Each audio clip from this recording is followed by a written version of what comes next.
இங்கே வந்தால் நைட்டு 11 கூட பிரியாணி சூடாகவும் டேஸ்ட்டாகவும் சாப்பிட முடியுங்க. அன்றைக்கி ஒரு நாள் பார்த்தோன்னா ஒர்க்கெலாம் முடிச்சுட்டு செம்ம பசி.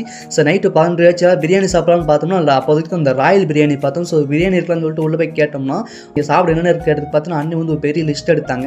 தம்பி பிரியாணி சூடாக இருக்குது, கூடவே பார்த்தோன்னா சிக்கன் ஒரு ரெடியாக இருக்குது. உள்ளே போய் பார்த்தோம்னா அட்மாஸ்பியர் வேறு லெவலில் இருக்குங்க. சரி உட்காந்து சாப்பிட்லான்னு பார்த்தா அண்ணன் வந்து அந்த கிரேவி வந்து நல்லா ஃப்ரை பண்ணி கொண்டு வந்துட்டாங்க. எடுத்து சாப்பிட்றதுக்கு பார்த்தீங்கன்னா செம்ம டேஸ்ட்டாக இருந்துச்சுங்க. கூடவே பார்த்தோன்னா அந்த வந்து பிரியாணிக்கு வந்து பிளேட் கொண்டு வந்துட்டாங்க. ரைட் ஓகே தம்பி எது எடுத்தாலும் வந்து ஸ்வீட்டோட சாப்பிடணும்னு சொல்லி சொன்னாங்க. அதுக்கப்புறம் பார்த்தீங்கன்னா அண்ணன் வந்து அந்த இது கேசரியும் ப்ளஸ் தயிர் வெங்காயம் வச்சா நமக்கு வந்து தயிர் வெங்காயம் ஒத்துக்காது. ஸோ அதனால் தள்ளி வச்சுட்டு அந்த ஸ்வீட் எடுத்து சாப்பிட்டு இருக்கும்போது பார்த்தீங்கன்னா அண்ணன் வந்து அப்படி பிரியாணி சுட வந்து தட்டில் வந்து போட்டாங்க. ஸோ பார்க்கறதுக்கே அவ்வளோ அருமையாக இருந்துச்சு. சரி உள்ளங்கடா பீஸ் இருக்குன்னு பார்த்து எடுத்து பார்த்தோம்னா பீஸ் வந்து பெரிய பீஸாகவே இருக்குங்க. கொடுத்த காசுக்கு ஒருத்தனே சொல்லலாம். ஸோ அந்த பீஸ் எடுத்து கடிக்கும்போது பார்த்தீங்கன்னா அவ்வளோ டேஸ்ட்டாக இருந்துச்சுங்க. உண்மையில் பார்த்தீங்கன்னா செம்ம டேஸ்ட்டுங்க. சரி சாப்பிட்டு பார்க்கலாம்னு சொல்லிட்டு சாப்பாடு எடுத்து வாயில் வச்சோம்னா அதுவும் வேறு லெவலில் இருக்குது. ஸோ கண்டிப்பாக இங்கே வந்து ட்ரை பண்ணி பாருங்கள். இந்த இடம் எங்கே இருக்குது பார்த்தீங்கன்னா வேடசன் கேர்ள்ஸ் ஸ்கூல் பக்கத்துலேயே இருக்குது. ஸோ பிடிச்சிருந்த வீடியோக்கு ஒரு லைக் கொடுத்து சப்போர்ட் பண்ணுங்கள்.